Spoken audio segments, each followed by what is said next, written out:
apa kabar semuanya? Saya berharap kalian tetap sehat dan senantiasa semangat ya teman-teman. Hari ini saya ingin membahas tentang jangan mempersalahkan orang lain ketika kita lagi di titik terendah. Artinya, kadang kita banyak menyalahkan, saya begini karena si dia, saya begini karena dia, karena siapapun itu. Jadi saya berpikir bahwa ketika kita ada di titik terendah atau kita memulai sesuatu dari nol, karena menyebabkan kita mungkin bangkrut, kita kehilangan pekerjaan, kita nggak tahu mau ngapa-ngapain lagi gitu ya. Terus kita sering menyalahkan orang lain dengan keterpurukan kita. Stop, berhenti untuk menyalahkan apapun itu, karena segala sesuatu itu tergantung dari kehidupan kita ya. Tergantung yang ada di dalam diri kita. Even orang lain nyakitin kita, even orang lain mau nikung kita, mereka mau menjatuhkan kita. Tapi kalau dalam diri kita ini terus bangkit, terus bersemangat, pasti akan berubah dengan sendirinya teman-teman semua.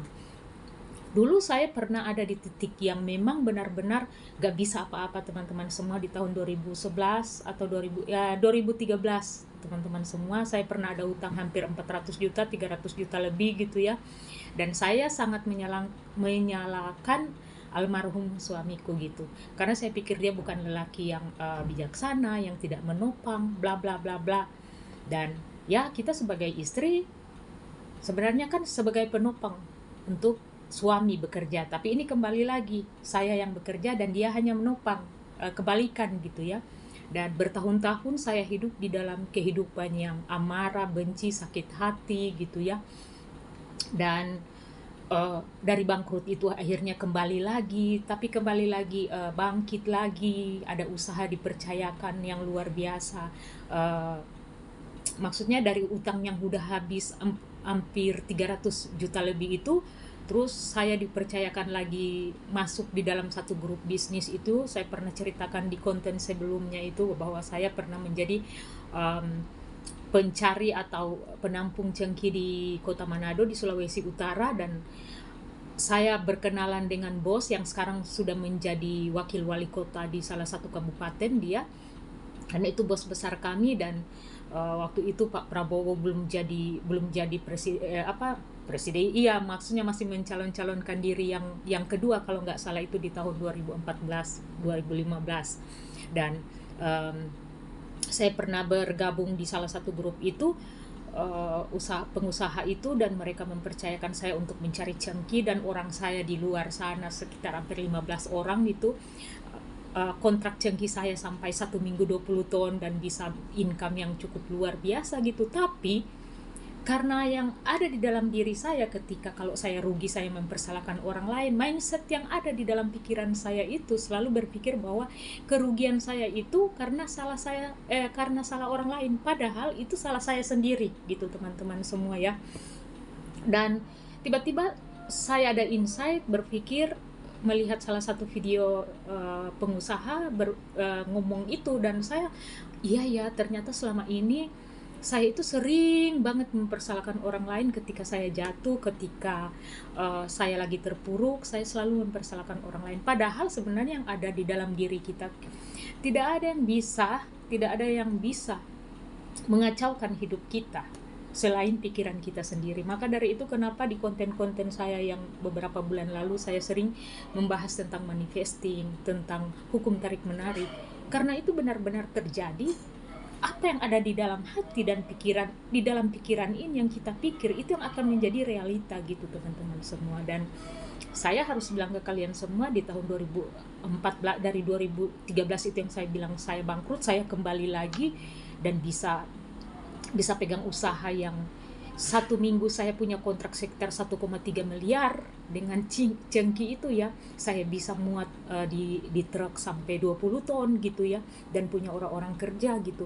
Dan akhirnya di tahun 2016 kacau lagi, karena memang mindset saya yang saya nggak rubah gitu. Akhirnya 2016 saya ke Singapura menjadi calo yang luar biasa, bukan menjadi meet ya teman-teman semua. Makanya saya bilang kenapa saya bisa menjadi volunteer di dunia pekerja migran, karena saya sudah berkecimpung di dunia nakal kayak calo-calo, gimana cara mempekerjakan orang lain. Di Singapura saya sempat sempat diam 7 jam di kantor polisi gara-gara ya saya pernah memasukkan anak part-time di Singapura, begitu teman-teman semua. Dan usaha-usaha seperti itu saya udah lalui gitu teman-teman semua. Dan mindset kotor yang ada di dalam diri ini begitu. Jadi saya pikir saya ini sebenarnya yang tidak benar, bukan orang lain yang ingin menjatuhkan, bahkan mantan suamiku gitu. Saya ini yang tidak benar menjadi seorang istri gitu. Kadang tidak benar dalam arti saya sering memarahi suamiku ketika dia lagi salah, padahal sebenarnya kita saling memotivasi. Akhirnya suamiku juga ya mungkin dia down, suami down apa semua, jadi nggak bisa berpikir lebih gitu. Dan itu adalah satu pelajaran buat saya bahwa segala sesuatu yang kita rasakan, yang kita anggap itu menjatuhkan, kita anggap itu kegagalan, jangan mempersalahkan orang lain, tetapi ke diri kita sendiri yang mungkin ada mindset yang kita belum rubah, begitu teman-teman semua. Kadang orang lain berpikir bahwa kebahagiaan, sukacita, kesenangan itu tergantung dari yang ada di luar, tanpa kita sadar yang ada di dalam ini yang kita belum berubah banyak, begitu. Ya mungkin kita kurang bersyukur. Terkadang ya kita kurang bersyukur untuk menikmati segala sesuatu dan akhirnya mempersalahkan orang lain ya teman-teman semua. So, apalagi di dunia pekerjaan sebagai pekerja migran Indonesia, dan saya sebagai pekerja migran Indonesia saat ini, banyak tantangan yang kita hadapi di majikan juga ya teman-teman semua. Kadang kita mempersalahkan majikan ya. Memang mereka udah begitu karena mereka menggaji kita, mereka mengharapkan yang excellent, yang baik, yang apa sempurna dari kita. Tapi gimana caranya untuk kita untuk mengelola perasaan ini, hati kita, untuk kita tidak mempersalahkan orang lain ketika kita lagi terpuruk ya teman-teman semua. So video ini saya buat karena tiba-tiba saya dapat insight bahwa saya juga kadang seperti itu, dan mari kita sama-sama untuk terus berjuang untuk mengelola perasaan dan hati kita. Gimana caranya kita bangkit dari keterpurukan teman-teman semua, untuk kita bisa fighting dengan hidup ini tanpa harus mempersalahkan orang lain, begitu ya teman-teman. Seperti ini wajah saya lagi hitam-hitam, saya kurang pede, tapi saya tetap membuat video biarlah ini menjadi kenangan, dan besok kalau glowing kan kalian bisa melihat ada perubahan yang ada, begitu ya teman-teman semua. Kita tidak bisa menunggu harus perfect, kita tidak harus menunggu sempurna baru kita melakukan segala sesuatu gitu teman-teman semua. So jangan mempersalahkan, apalagi mempersalahkan pemerintah bahwa oh pemerintah ini begini begitu. Ya sudah, kita berusaha sendiri aja. Jangan berharap pemerintah atau apa, apalagi orang-orang yang ada di Indonesia ya. Ya puji Tuhan, alhamdulillah kalau kalian yang ada di luar negeri yang melihat video ini, kita bisa sama-sama bekerja untuk find money, mencari uang di luar negeri, dibanding teman-teman kita yang keluarga kita yang mungkin hanya gaji UMR dan mungkin ada juga yang belum kerja.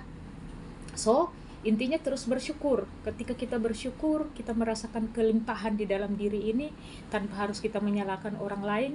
Saya yakin itu adalah suatu anugerah atau kekayaan yang mungkin orang lain tidak bisa beli, karena kebahagiaan yang sejati itu ada di dalam diri kita gitu ya teman-teman semua. So berhenti untuk menyalahkan situasi dan kondisi yang ada, kita belajar sama-sama untuk mengucap syukur, karena firman Tuhan juga di dalam Alkitab saya mengatakan bersyukurlah dalam segala hal.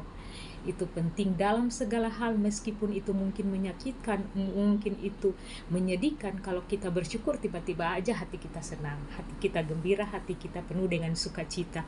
So buat teman-teman semua, tetap semangat, jangan pernah menyerah. Selama nafas masih ada, selama kita masih sehat, masih kuat, saya yakin, saya percaya bahwa kita bisa melalui ini semua, dan kita bisa melalui hal-hal yang buruk sekalipun apapun itu.